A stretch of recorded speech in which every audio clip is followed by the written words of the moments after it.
There has been one UFC featherweight champion ever, and he has beaten every man they put in front of him for the last decade. Aldo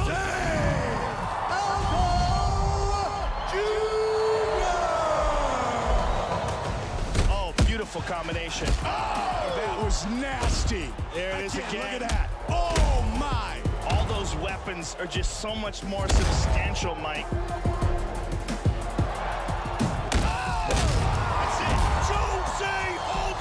He's absolutely spectacular. And welcome back to our UFC Crew Mode, episode number 80. And I mean, yeah, Jose flipping Aldo. I mean, we're 13 fights in, and we're fighting this guy already. For 4,000 fans, I expected a bit more than that. But as it's kind of a super fight challenge, they've given us kind of these, challenges to do. So obviously I'm going to be trying to do them. I don't really care. All I care about is knocking the 97 rated out. Our tail of the tape for this featherweight fight. The Brit is 21. The Brazilian is 32. The cooler is 4 inches taller. Aldo will have a 3-inch reach advantage. And with the official introductions, here's the veteran voice of the Octagon, Bruce Buffer. Guys, we've got Joe, the nice guy, 13. I just can't believe it. I mean, I was surprised to get Max Holloway when I did, and now I've got this bloody guy, Jose Aldo, the champion before Conor McGregor beat him. So I was expecting a hard fight, and I see there he's getting pushes early. He's already knocked me down on the floor, and I was thinking, friggin' hell, if I'm gonna get this all fight, I'm just going to clearly lose. And, I see there, we get lucky, we kind of, post up on him really, and I see no harm to his body whatsoever.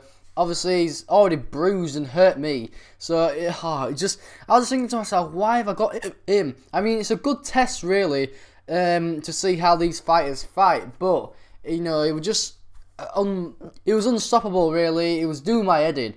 It was just, every move I try, he'd have a counter there, and I see there, obviously I'm trying to get him off top of me, I just can't do it. But his fighting style's a bit different to Max Holloway.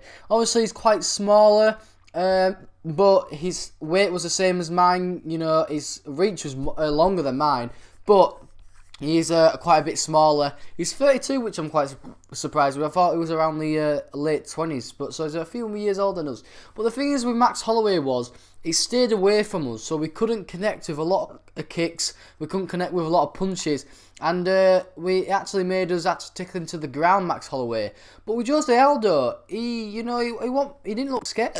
He actually came, up to us very, very close. And that actually allowed me to get a lot of kicks in, a lot of punches. And I see here, around the 3-minute mark and into the 2-minute mark, his head was red.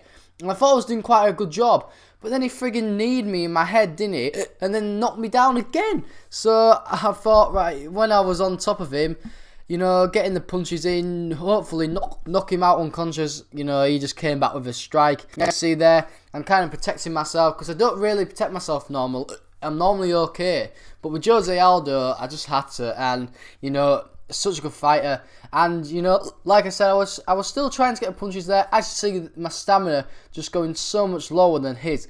His is nearly full, really. And, mine's nearly already there. So I was thinking, I need to knock him out in the first round.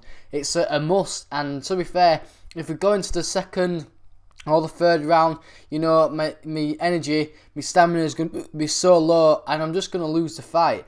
But, we were trying our best, we were staying in there, kind of, we were still kind of, hitting us, kicking us, and we couldn't really do a lot about it, because like I said, as you see, his stamina bar is absolutely full, as obviously isn't, so, but luckily we survived the round in the end, somehow, and we ended up going into the second round. So I was thinking, right, if I win this fight, I'm going to have to, knock him out somehow, or get him onto the floor, because obviously I hadn't really got him onto the floor yet. I had a little try at him, but I think I got about 3 or 4 punches in on the ground, and that was it really.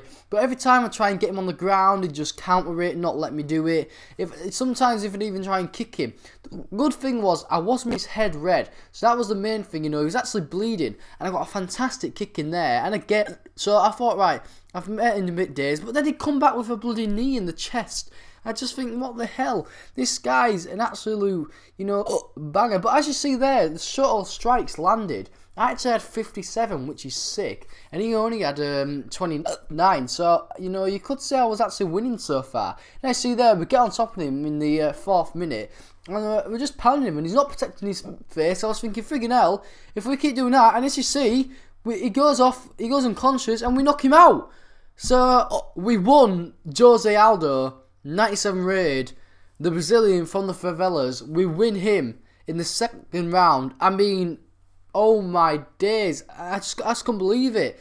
It was unbelievable. Like I said, I thought, right, let's get into the ground. The first time I did, I knocked him out. It's just unreal. And, you know, the difficulty I'm actually fighting on is the adaptive owl. I don't know if you guys have the game or not, but that means that the fighters' ratings will kind of shout to how good they are. So obviously, Jose Aldo was a pretty good fighter, and you can clearly see.